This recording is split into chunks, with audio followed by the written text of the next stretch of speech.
সত্যি আর কোনো কিছুই ভালো লাগে না। আমারও কিন্তু তাই চলছে আজ কত দিন ধরে। আর আমারও বারবার বলতে তোমাদেরকে সত্যি কথা ভীষণ খারাপই লাগছে, কিন্তু কি করব, তোমাদের সাথে একটু শেয়ার করলে পরে আমার নিজেরও মনে শান্তি হয়। তো তার জন্য একটু তোমাদের সাথে শেয়ার করি। আর তোমরা তো দেখতেই পাচ্ছ আমি খুব একটা কিন্তু ভিডিও দিতে পারছি না, তার কারণ তো তোমরা জানোই। তো ওই যে পাপাকে নিয়ে গেছিলাম একটু স্পোকেন ইংলিশের ক্লাসে দিতে, তো আসার সময় এই ফুলগুলো দেখতে পেলাম, তো ভাবলাম যে তোমাদের সাথে একটু শেয়ার করি। কি আর বলবো তোমাদের সাথে, এই ভিডিওটার মাধ্যমেই একটু কথাগুলো শেয়ার করি। আর এখন তো শীতের শেষ, তো ফুলগুলো দেখতে পাচ্ছ সব প্রায় শুকিয়েই গেছে। কিছু কিছু ফুল আছে যেগুলো 12 মাসই থাকে।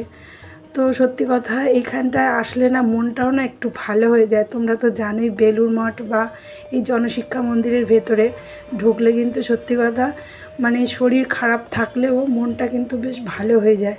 এই এত সুন্দর পরিবেশ আর এই ফুলগুলো দেখলে মানে সববারই আশা করি আমার মতো মনটা কিন্তু ভালোই হবে। আজ কত দিন ধরেই চলছে শরীর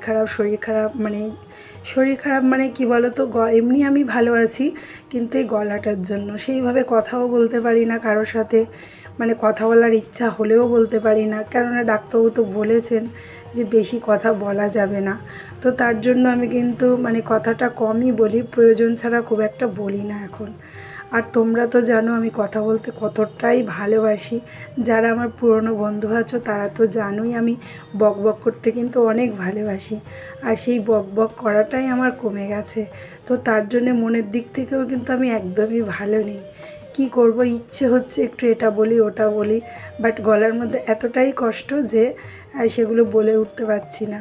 আর সত্যি কথা বলতে প্রথমবার যখন ডাক্তারবাবুকে দেখিয়েছিলাম ওষুধ খেয়ে কিন্তু অনেকটা ভালো ছিলাম, তারপরেই আবার হঠাৎ করে বাড়াবাড়ি হয়ে গেল। ডাক্তারবাবু কিন্তু বললেন আপনি নিশ্চয়ই কিছু অনিয়ম করেছেন। আর সেটাই ঠিক, আমি নিশ্চয়ই অনিয়ম কিছু করে ফেলেছি, যার জন্য ঠান্ডাটা লেগে গিয়ে গলায় ইনফেকশানটা আরও বেড়ে গেছে। তো যাই হোক, ডাক্তারবাবু তো বললেন যে এই যে এবার যে ওষুধগুলো দিলাম আশা করি এটাতে ভালো হয়ে যাবে। আর এটা ভালো হওয়ার পরে কিছু টেস্ট আমাকে করতে হবে, তো সেগুলো আমি করেই নেব। আর ডাক্তারবাবু কিন্তু আমাকে দেখেই বলে দিয়েছেন, আমার ভোকাল কর্ডে যখন টেস্ট করলেন করে বললেন আপনি কিন্তু অনেক কথা বলেন। আমি বললাম হ্যাঁ ডাক্তারবাবু, আমি কিন্তু অনেক কথা বলি। তো কী আর করব, এখন কথা বলা টোটালি আমার বন্ধ। তো আস্তে আস্তে একটু ভিডিওর মধ্যে ভয়েসটা দিলাম, এই ভিডিওটাও কিন্তু বেশ কয়েকদিন আগে। তো ভাবলাম যে এই ভিডিওটার মাধ্যমে তোমাদের সাথে একটু শেয়ার করি। তো চলো তোমরা সবাই খুব ভালো থেকো।